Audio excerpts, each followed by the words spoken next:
Kisah nyata horor pesugihan pemancing empang di Jawa Tengah, tumbal empang ikan mas di hutan. Di sebuah desa kecil di Jawa Tengah, di tahun 1986, hiduplah seorang pemuda bernama Basuki. Berusia 19 tahun, dia baru saja menyelesaikan pendidikannya 8 bulan yang lalu.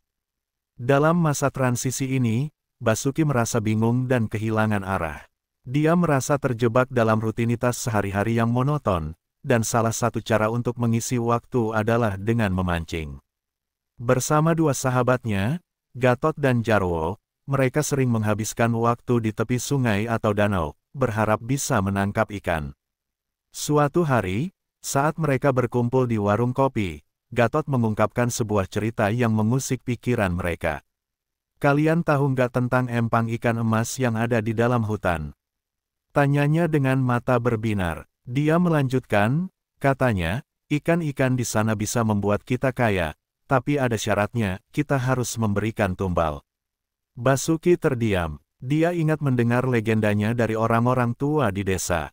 Menurut cerita, empang itu tersembunyi jauh di dalam hutan, dan banyak yang mengatakan bahwa makhluk gaib menjaga kekayaan tersebut. Namun, ada juga kisah horor tentang siapa saja yang melanggar aturan, akan mendapatkan kutukan. Rasa penasaran dan ketakutan bercampur aduk dalam pikirannya. Gatot, yang selalu optimis, berkata, "Ayo kita coba. Kita bisa kaya raya dan tidak perlu lagi berpikir tentang masa depan." Jarwo yang lebih skeptis berkata, "Tapi, apa kita benar-benar mau mengambil risiko? Kita belum tahu apa yang akan terjadi." Namun, semangat Gatot berhasil mempengaruhi mereka berdua. Mereka sepakat untuk mencari empang itu dan mencoba peruntungan. Basuki merasa sedikit ragu, tapi dorongan untuk mendapatkan kekayaan membuatnya melawan rasa takutnya. Hari yang ditentukan pun tiba. Mereka berangkat di pagi hari dengan membawa perlengkapan memancing. Di tengah perjalanan, Basuki merasa ada yang aneh. Hutan itu tampak lebih lebat dan gelap dari yang dia bayangkan. Suara burung dan hewan lain seolah menghilang. Hanya suara langkah kaki mereka yang terdengar, dan rasa cemas mulai menggerogoti hati Basuki. Saat mereka semakin dalam ke hutan, Basuki bisa merasakan atmosfer yang berbeda. Dia teringat pada kisah-kisah yang pernah didengarnya tentang hutan angker, tempat di mana banyak orang hilang tanpa jejak. "Apa kita benar-benar harus melanjutkan?" tanya Basuki, suaranya bergetar. Namun, Gatot dan Jarwo hanya tertawa dan menganggapnya berlebihan. Setelah berjam-jam berjalan, mereka akhirnya menemukan empang yang konon legendaris itu. Airnya jernih, dan di dalamnya, ikan-ikan emas berkilauan tampak berloncatan. Basuki terpesona, tapi rasa takutnya kembali muncul saat dia memikirkan syarat tumbal yang harus mereka penuhi. Gatot, dengan semangat yang membara, segera melemparkan pancingnya ke dalam air. "Kita akan mendapatkan ikan-ikan ini, dan semua kekayaan akan menjadi milik kita," teriaknya. Basuki dan Jarwo mengikuti, meskipun hatinya dipenuhi keraguan. Sebelum mulai memancing, Gatot mengusulkan agar mereka melakukan ritual kecil, sebagai tanda penghormatan kepada makhluk gaib yang menjaga empang. "Sebaiknya kita melempar beberapa ikan sebagai tumbal. Itu syaratnya," katanya. Basuki merasa tidak nyaman, tetapi ketertarikan akan hasil melimpah membuatnya setuju. Mereka menangkap beberapa ikan, lalu melemparkannya kembali ke dalam empang sebagai tumbal. Saat ikan-ikan itu kembali ke air, suasana tiba-tiba berubah. Angin bertiup kencang, dan Basuki merasa kedinginan yang menusuk tulang. Dia merasakan ada sesuatu yang tidak beres, sebuah firasat buruk mulai mengisi pikirannya. Malam itu, saat mereka berkemah di dekat empang untuk menghabiskan malam, Basuki berusaha tidur. Namun, dia terbangun mendengar suara aneh, seolah ada sesuatu yang menyerang malam. Suara itu membuatnya merasa tertekan, dan saat matanya terbuka, dia melihat bayangan sosok wanita berdiri jauh di pinggir empang. Basuki berusaha menenangkan diri, tetapi ketakutan merasuki jiwanya. Mungkin ini adalah peringatan dari makhluk yang mereka ganggu. Di dalam hatinya, dia mulai meragukan keputusan untuk terlibat dalam pesugihan ini. Namun, Rasa ingin tahu dan ketertarikan akan kekayaan yang dijanjikan membuatnya terikat dalam keputusan yang telah diambil. Setelah perjalanan panjang yang melelahkan, Basuki dan teman-temannya akhirnya tiba di empang ikan emas yang legendaris. Airnya berkilauan di bawah sinar matahari, dan ikan-ikan emas yang melompat-lompat di permukaan air tampak begitu menggoda. Kesenangan dan semangat mereka memuncak saat melihat kekayaan yang ada di depan mata. Namun, di balik keindahan itu, Basuki merasakan ketegangan. Suasana di sekitar empang terasa tidak biasa. Daun-daun bergoyang meskipun tidak ada angin, dan suara hutan yang biasanya riuh kini seolah menahan napas. Basuki menelan ludah, merasakan keraguan muncul kembali di dalam dirinya. Kita benar-benar yakin mau melakukan ini? Tanyanya ragu. Gatot, dengan senyuman lebar, menjawab, tentu saja. Ini kesempatan kita. Kita sudah sampai di sini, jangan sia-siakan. Jarwo pun menimpali, ayo, kita tangkap ikan-ikan itu. Kita harus cepat sebelum orang lain datang. Rasa percaya diri teman-temannya membuat Basuki merasa terdesak untuk ikut serta, meskipun hatinya dipenuhi kegalauan. Mereka segera mengeluarkan peralatan memancing dan mulai melemparkan pancing ke dalam empang. Basuki menatap air dengan penuh harapan. Beberapa menit berlalu, dan mereka mulai mendapatkan tangkapan. Ikan-ikan emas itu melengkung indah saat mereka menariknya ke darat. Hati Basuki berdebar-debar antara rasa senang dan cemas. Setelah beberapa saat memancing, Gatot mengusulkan untuk melakukan ritual. Kita harus menghormati makhluk yang menjaga empang ini. Kita harus melempar beberapa ikan sebagai tumbal, katanya dengan serius. Basuki merasa aneh dengan ide itu. Dia tidak ingin terlibat dalam hal-hal mistis, tetapi dorongan untuk mendapatkan kekayaan membuatnya setuju. Mereka pun menangkap beberapa ikan dan melemparkannya kembali ke dalam air. Saat ikan-ikan itu kembali ke empang, suasana mendadak berubah. Angin bertiup lebih kencang, dan Basuki merasakan hawa dingin yang menusuk. Apa ini? Tanyanya, menatap wajah Gatot dan Jarwo yang tampak bingung. Tenang, Basuki. Mungkin ini hanya angin biasa, jawab Gatot, berusaha menenangkan temannya. Namun, Basuki tidak bisa menghilangkan rasa gelisah yang menyelimuti dirinya. Malam pun tiba, dan mereka memutuskan untuk berkemah di tepi empang. Sambil menunggu malam, mereka berbincang tentang rencana mereka untuk kembali ke desa dengan hasil tangkapan yang melimpah. Namun, saat gelap menyelimuti hutan, suasana menjadi semakin mencekam. Suara-suara aneh mulai terdengar, dan Basuki merasa ada yang mengawasi mereka. Ketika malam semakin larut, Basuki terbangun dari tidurnya. Dia mendengar suara wanita yang lemah dan penuh kesedihan. Suara itu meluncur dari dalam kegelapan hutan, membuat bulu kuduknya merinding. Ia berusaha untuk tidak panik, tetapi rasa takut menyelimutinya. Gatot, Jarwo, panggilnya, berharap teman-temannya bisa membantunya. Namun, ketika dia melihat ke sekitar, kedua temannya tampak terlelap. Basuki merasa sendirian, terjebak dalam ketakutan yang menyelimuti malam. Dia berusaha untuk tidur lagi, tetapi suara itu semakin nyaring. Dia merasakan ada sesuatu yang salah, dan firasat buruk itu semakin menguat. Ketika fajar menyingsing, Basuki merasa lega. Namun, saat mereka bersiap untuk kembali memancing, suasana hati Basuki tetap gelisah. Dia tidak bisa mengabaikan suara misterius yang terus terngiang di telinganya.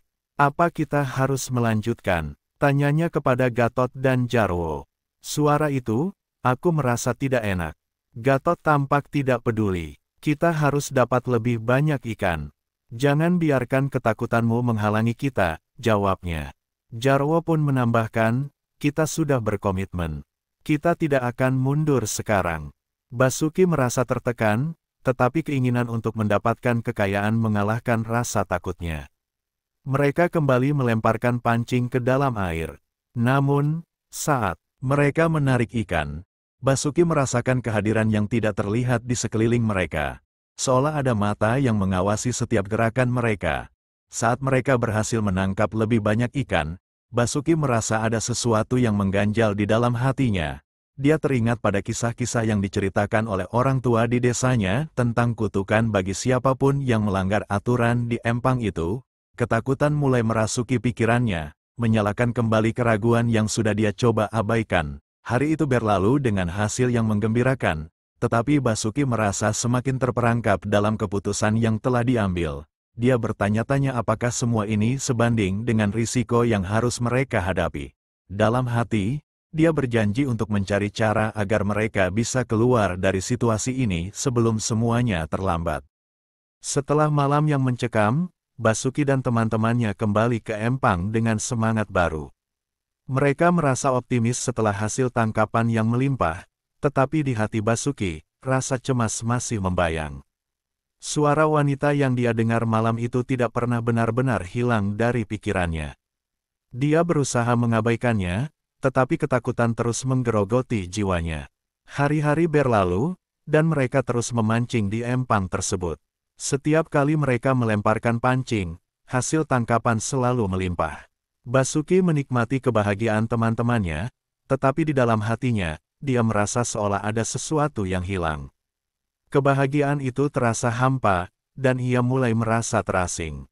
Namun, saat mereka kembali ke desa, hal-hal aneh mulai terjadi. Basuki mulai mendengar bisikan-bisikan aneh saat malam tiba. Dia merasa seolah ada sesuatu yang mengawasi mereka. Suatu malam, saat Basuki terbangun, dia melihat bayangan sosok wanita di sudut kamarnya.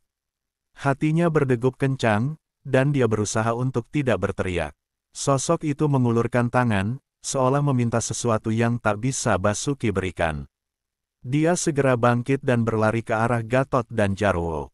"Kalian tidak percaya apa yang aku lihat. Ada sosok wanita di kamarku," teriaknya. Namun, Gatot dan Jarwo hanya tertawa. "Kau pasti hanya mimpi, Basuki. Jangan biarkan ketakutanmu menguasai pikiranmu," kata Gatot, mencoba menenangkan. Tetapi Basuki tidak bisa tenang. Kejadian itu membuatnya semakin yakin bahwa mereka telah melakukan kesalahan dengan mengganggu empang ikan emas. Ia mulai merasakan dampak dari pesugihan yang mereka lakukan. Akhirnya, tanpa memberitahu teman-temannya, Basuki memutuskan untuk melakukan ritual tambahan agar bisa menebus kesalahan mereka. Suatu malam, dia pergi ke empang sendirian. Dengan perasaan cemas, dia membawa beberapa ikan yang ditangkap sebelumnya untuk dijadikan tumbal. Dia berdiri di tepi empang, menatap air yang berkilauan. "Maafkan kami," ucapnya lirih, "kami tidak bermaksud mengganggu." Dengan berat hati, dia melemparkan ikan-ikan tersebut ke dalam air. Namun, saat ikan-ikan itu jatuh ke permukaan, suasana tiba-tiba berubah. Angin berhembus kencang, dan air empang mulai bergolak. Basuki merasakan ketakutan yang mendalam, seolah ada sesuatu yang bangkit dari kedalaman. Suara wanita itu kembali terdengar, kali ini lebih jelas dan mengerikan. "Apa yang kau ambil dariku?" teriaknya. Suara itu menggema di seluruh hutan. Basuki panik dan berlari kembali ke desa, merasa bahwa semua yang dia lakukan sia-sia. Ketika dia tiba di rumah, dia menemukan Gatot dan Jarwo terbangun dengan wajah pucat. "Ada yang tidak beres, Basuki," kata Jarwo, "aku juga mendengar suara itu. Kita harus menghentikan ini sebelum semuanya terlambat." Namun, ketakutan sudah terlanjur merasuki mereka. Basuki merasa terjebak dalam lingkaran pesugihan yang tidak bisa ia hentikan. Terlebih lagi, teman-temannya tidak peduli dengan peringatan yang dia berikan. Mereka terus terbuai oleh kekayaan yang mereka peroleh. Basuki merasakan konflik batin yang mendalam. Dia ingin menghentikan semua ini, tetapi dia juga tidak ingin kehilangan semua yang telah mereka capai. Ketika mereka kembali ke empang beberapa hari kemudian, Basuki merasa terpaksa untuk ikut. Dia melihat Gatot dan Jarwo begitu antusias memancing, menikmati hasil tangkapan yang melimpah. Namun, saat mereka menarik ikan, Basuki merasakan kehadiran yang tidak terlihat mengintai dari kegelapan.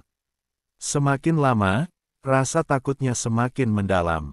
Suatu malam, saat mereka sedang duduk di sekitar api unggun, Basuki menceritakan pengalamannya di empang. Dia menyampaikan rasa penyesalan dan ketakutannya, tetapi Gatot dan Jarwo hanya menanggapinya dengan tawa. Kau terlalu paranoid, Basuki. Kita sudah kaya, apa lagi yang kau inginkan? Kata Gatot. Ketika malam semakin larut, Basuki tidak bisa tidur. Dia merasakan ada sesuatu yang tidak beres. Sesaat dia terbangun, mendengar suara tangisan wanita itu lagi. Suara itu datang dari hutan, lebih dekat dari sebelumnya. Dia melihat sosok kuntilanak berdiri di ujung hutan, menatap mereka dengan mata kosong. Hatinya berdebar kencang, dan dia merasa terjebak dalam ketakutan yang tak bisa dihindari.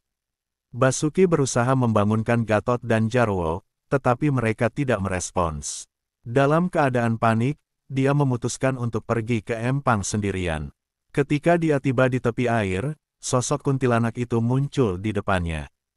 Kau telah melanggar janjimu, katanya dengan suara yang penuh kemarahan. Kekayaan yang kau ambil akan mengubah hidupmu selamanya. Basuki merasakan kegelapan menyelimuti pikirannya. Dia tidak bisa menghindari rasa penyesalan yang menggerogoti jiwanya. Dia tahu bahwa pesugihan yang mereka lakukan telah mengubah segalanya. Kekecewaan dan kesedihan menghampiri, dan saat itu, dia menyadari bahwa mereka telah melakukan kesalahan besar. Hari-hari setelah pertemuan menyeramkan dengan sosok kuntilanak, Basuki merasa terjebak dalam lingkaran ketakutan dan penyesalan. Setiap malam, dia merasakan kehadiran yang menakutkan, dan suara tangisan wanita itu semakin sering menghantuinya. Teman-temannya, Gatot dan Jarwo, tampak tidak terpengaruh oleh kejadian itu. Mereka terus merayakan keuntungan yang didapat dari empang ikan emas, mengabaikan peringatan yang Basuki berikan. Basuki merasa terasing. Dia tidak dapat memahami bagaimana teman-temannya bisa begitu acuh tak acuh terhadap bahaya yang mengintai. Dia berusaha untuk berbicara dengan mereka, tetapi setiap kali dia mengungkapkan keraguan dan ketakutannya, Gatot selalu menganggapnya berlebihan. Kita sudah terlanjur kaya, Basuki. Jangan sia-siakan kesempatan ini, katanya sambil tertawa. Kau hanya perlu berani, dan semua ini akan menjadi milik kita. Malam itu, Basuki terbangun lagi mendengar suara tangisan. Kali ini, suaranya lebih dekat, seolah-olah berasal dari dalam hutan. Dia merasa terdesak untuk pergi ke empang dan mencari tahu apa yang sebenarnya terjadi. Dengan hati yang penuh keraguan, dia memutuskan untuk pergi sendirian. Dia ingin menghentikan semua ini, tetapi di sisi lain, rasa takutnya membuatnya ragu. Saat dia tiba di empang, suasana malam terasa mencekam. Bulan bersinar redup, dan air empang memantulkan cahaya dengan cara yang aneh. Basuki berdiri di tepi air, merasakan angin dingin menyentuh kulitnya. Dia menutup mata sejenak, mencoba menenangkan pikirannya. Apa yang harus aku lakukan? Gumamnya pada diri sendiri. Tiba-tiba, sosok kuntilanak muncul dari balik pepohonan, wajahnya tampak marah. Kau kembali ke sini tanpa memenuhi janjimu. Teriaknya, suaranya menggema dalam hutan. Basuki merasa jantungnya berdegup kencang. Aku tidak ingin melanggar janji, tetapi kami tidak tahu apa yang harus kami lakukan. Jawab Basuki dengan suara gemetar. Kuntilanak itu menatapnya tajam. Kekayaan yang kau ambil tidak akan bertahan selamanya. Setiap tumbal yang kau berikan akan mengambil bagian dari jiwamu, katanya. Basuki merasakan kebenaran dalam kata-kata itu. Dia mulai menyadari bahwa mereka tidak hanya merugikan diri sendiri, tetapi juga orang-orang di sekitar mereka. Dengan keberanian yang muncul dari rasa penyesalan, Basuki berkata, aku ingin menghentikan semua ini. Aku ingin memenuhi janji kami dan mengembalikan segala sesuatu ke tempatnya. Namun, kuntilanak itu hanya tertawa sinis. Kau tidak bisa mengembalikan apa yang telah diambil. Sekarang, kau harus membayar harganya. Basuki merasa putus asa. Dia tidak tahu apa yang harus dilakukan. Dalam momen ketidakpastian, dia teringat pada dukun tua yang pernah dia temui saat pertama kali mereka berangkat ke empang. Dukun itu pernah memperingatkannya tentang bahaya pesugihan. Aku harus menemui dukun itu, pikirnya. Dengan tekad baru, Basuki kembali ke desa mencari dukun tersebut. Dia berlari melewati hutan, merasakan setiap langkahnya penuh ketegangan. Setelah beberapa waktu, dia tiba di rumah dukun tua itu. Dengan napas terengah-engah, dia mengetuk pintu. Dukun itu membuka pintu dengan tatapan penuh kebijaksanaan. "Apa yang kau cari, anak muda?" tanya dukun, matanya meneliti wajah Basuki. Basuki menceritakan semua yang telah terjadi, dari awal mula mereka mencari kekayaan hingga pertemuannya dengan kuntilanak. Dukun itu mendengarkan dengan seksama, dan saat Basuki selesai bercerita, dukun itu menggelengkan kepala. "Kau telah melakukan kesalahan besar. Kekayaan yang kau dapatkan tidak hanya akan membawa keuntungan, tetapi juga kutukan. Kau harus melakukan ritual untuk menebus kesalahanmu dan mengembalikan keseimbangan," kata dukun itu dengan serius. Basuki merasa lega mendengar kata-kata dukun itu. "Apa yang harus aku lakukan?" tanyanya penuh harap. Dukun itu menjelaskan serangkaian ritual yang harus dilakukan untuk mengembalikan tumbal dan menebus kesalahan mereka. Basuki mendengarkan dengan seksama, menandai setiap langkah yang harus diambil. Setelah mendapatkan petunjuk dari dukun, Basuki kembali ke empang dengan harapan baru. Dia tahu bahwa ini adalah kesempatan terakhir untuk mengubah nasibnya dan teman-temannya. Saat dia tiba di tepi empang, dia merasakan suasana semakin mencekam, tetapi kali ini dia tidak merasa sendirian, dia memiliki tujuan. Basuki mempersiapkan ritual yang telah diajarkan dukun. Dia membawa persembahan berupa makanan dan beberapa ikan yang ditangkap sebelumnya. Dengan hati yang bergetar, dia mulai mengucapkan mantra yang diajarkan dukun. Dalam setiap kata, dia memohon ampunan, berharap bisa mendapatkan kesempatan kedua. Saat dia melanjutkan ritual, sosok kuntilanak itu muncul lagi. Namun, kali ini, wajahnya tampak lebih tenang. "Kau berani melakukan ini, anak muda. Tapi ingat, setiap tindakan ada konsekuensinya," katanya. Basuki menatapnya dengan penuh harap. "Aku ingin menebus kesalahan kami. Tolong beri kami kesempatan." Sosok kuntilanak itu mengangguk pelan. "Jika kau berhasil, kau akan mendapatkan kembali apa yang hilang. Namun, jika tidak, kau akan kehilangan lebih dari yang kau bayangkan." Malam itu, Basuki merasakan pertempuran antara keberanian dan ketakutan. Dia tahu bahwa ini adalah langkah terakhir dalam perjalanan pesugihan yang penuh penyesalan. Dengan keberanian yang baru ditemukan, dia bertekad untuk menghadapi apapun yang akan terjadi selanjutnya. Malam semakin gelap saat Basuki berdiri di tepi empang, hatinya berdebar penuh harapan dan ketakutan. Dia telah melakukan semua yang dia bisa untuk menebus kesalahan, tetapi rasa cemas masih menggerogoti jiwanya. Sosok kuntilanak yang sebelumnya tampak marah kini berdiri di hadapannya, menatapnya dengan ekspresi yang sulit dibaca. Basuki melanjutkan ritual yang telah diajarkan oleh dukun. Dia menggenggam persembahan makanan dan ikan, merendahkan diri dengan harapan bahwa semua pengorbanan ini akan membawa pengampunan. "Aku datang untuk meminta ampun," ucapnya, suaranya bergetar. "Kami tidak bermaksud melanggar aturan. Kami hanya ingin kebahagiaan dan keberkahan." Kuntilanak itu mendengarkan, tetapi wajahnya tidak menunjukkan emosi. "Kau menginginkan kekayaan, tetapi yang kau dapatkan adalah kutukan. Setiap tumbal yang kau berikan telah mengambil bagian dari jiwamu dan dari orang-orang yang kau cintai," katanya, suaranya tenang namun mengguncang hati Basuki. Dalam sekejap, Basuki teringat akan kehidupannya sebelum semua ini, hari-hari sederhana, tawa teman-temannya, dan rasa damai yang kini terasa jauh dari jangkauannya. "Apa yang harus aku lakukan agar semuanya kembali seperti semula?" tanyanya, suara penuh harap. Kuntilanak itu mengangguk pelan. "Kau harus mengembalikan semua yang kau ambil. Hanya dengan itu, kau bisa mendapatkan kembali jiwamu dan teman-temanmu." Basuki tahu bahwa ini adalah tugas yang berat. Dia merasakan tekanan di dadanya, seolah seluruh dunia bergantung pada keputusan ini. Basuki memulai ritual dengan mengulangi mantra yang diajarkan dukun. Dia menyalakan api unggun kecil dan meletakkan semua persembahan di depan air empang.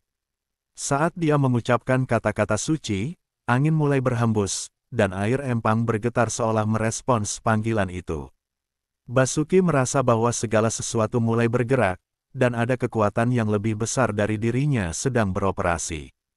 Namun, Saat dia mencapai bagian paling penting dari ritual, dia mendengar suara jeritan yang menggema di sekitar hutan. Basuki menoleh dan melihat sosok teman-temannya, Gatot dan Jarwo, berdiri di tepi empang dengan wajah pucat. Mereka tampak terjebak dalam ketakutan, tidak bisa melangkah maju. Basuki, apa yang kau lakukan? Teriak Gatot. Ini satu-satunya cara untuk mengembalikan semuanya. Teriak Basuki dengan suara penuh harapan. Kita harus meminta maaf dan mengembalikan semua yang telah kita ambil. Namun, saat dia berusaha melanjutkan ritual, suasana tiba-tiba berubah. Gelapnya malam semakin menebal, dan suara wanita itu kembali terdengar, kali ini lebih mengerikan. Kau tidak bisa mengembalikan apa yang telah hilang. Teriak sosok kuntilanak, suaranya penuh kemarahan. Setiap tumbal yang kau berikan akan mengambil lebih dari yang kau bayangkan. Basuki merasakan kepanikan menyelimuti dirinya. Dia berusaha untuk tetap fokus, tetapi suara itu semakin nyaring, membuatnya sulit berkonsentrasi. Aku tidak akan menyerah, serunya, berusaha mengusir ketakutan. Dia melanjutkan mantra dengan suara yang lebih keras, berharap bisa memanggil kembali kekuatan yang akan menyelamatkan mereka. Tetapi saat dia berusaha, sosok kuntilanak itu semakin mendekat, menatapnya dengan mata yang penuh amarah. Kau akan membayar harganya, Basuki. Ungkapnya. Dalam sekejap, Basuki merasakan beban berat menimpa dirinya. Dia seolah terperangkap dalam kegelapan, dan semua kenangan indahnya mulai memudar. Sementara itu, Gatot dan Jarwo tampak semakin panik. Basuki, cepat, kita harus pergi, teriak Jarwo. Mereka berdua berusaha menarik Basuki, tetapi dia merasa terikat pada tempat itu. Aku tidak bisa pergi, aku harus menyelesaikan ini, jawabnya, dengan air mata mengalir di pipinya. Ketika Basuki akhirnya menyelesaikan mantra, suasana menjadi hening. Air empang mulai bergetar lebih keras, dan sosok kuntilanak itu berteriak, kau telah memilih jalan ini, dan kini kau akan merasakan akibatnya. Sebuah cahaya gelap muncul dari dalam air, mengelilingi Basuki dan menariknya ke dalam kegelapan. Dalam sekejap, Basuki merasakan kesedihan yang mendalam.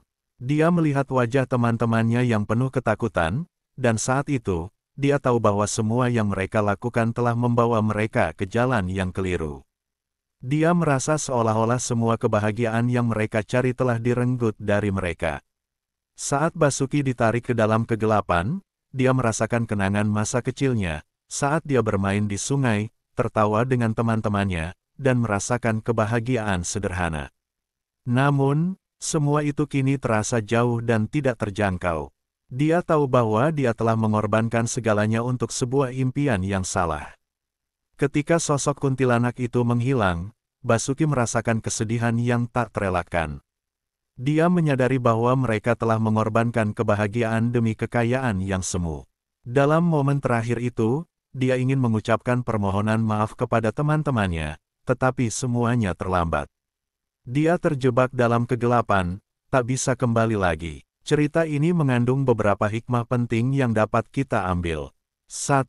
Kekayaan bukan segalanya, pencarian kekayaan yang instan seringkali membawa konsekuensi yang tidak terduga. Kebahagiaan sejati tidak selalu diukur dengan materi, melainkan dengan hubungan yang kita jalin dan pengalaman yang kita alami. 2. Hati-hati dengan pilihan, setiap pilihan yang kita buat memiliki konsekuensi.